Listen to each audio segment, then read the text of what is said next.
కడప జిల్లా రాజంపేట మండలం ఊటుకూరు గ్రామంలో కూటమి పార్టీకి చెందిన కార్యకర్తలు గణేశ మండపం వద్ద డెకరేషన్ విషయంలో ఘర్షణకు దిగారు.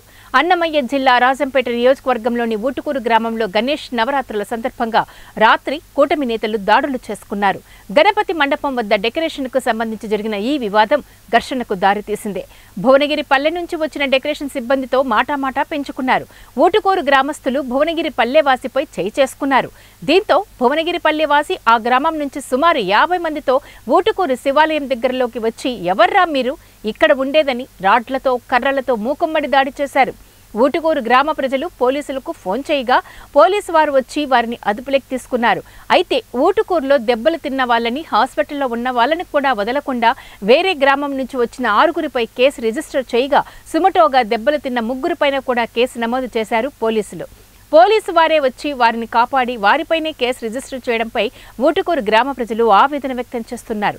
గాయపడిన 3 యువకులను రాజంపేట ప్రభుత్వ ఆసుపత్రిలో చికిత్స నిర్వహిస్తున్నారు. మనకు చెప్పినట్లు అసలు లైటింగ్ వేయలేదన్నా. అసలు ఏమన్నా రెస్పాన్సిబిలిటీ ఏంటి, పిల్లలు అడుగుతున్నారు అని అంటే ఏం రా చూసుకుందామా, రా తగులుకుందామా అనేసి అమలు అన్నాడు. ఇంకా మాట పెరిగి ఇంకా వాళ్ళు వచ్చేసి 30 మంది వచ్చారన్న ఊరికి. అన్న పోయినాడు మాట్లాడదామని అనేసి వాళ్ళు రాకన్నా డైరెక్ట్ 30 మందిని దొరికొచ్చారు ఊళ్ళో.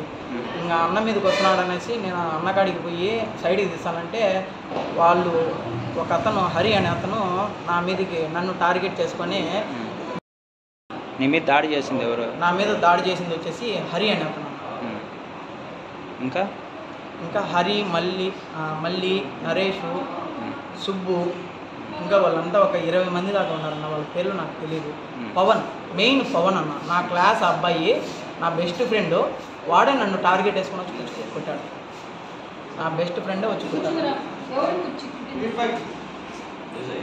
లోపల ఉండాలంటే ఇంకా మా అన్న నేను లోపల ఉంటే వాళ్ళు 20 మంది ఒకటేసారి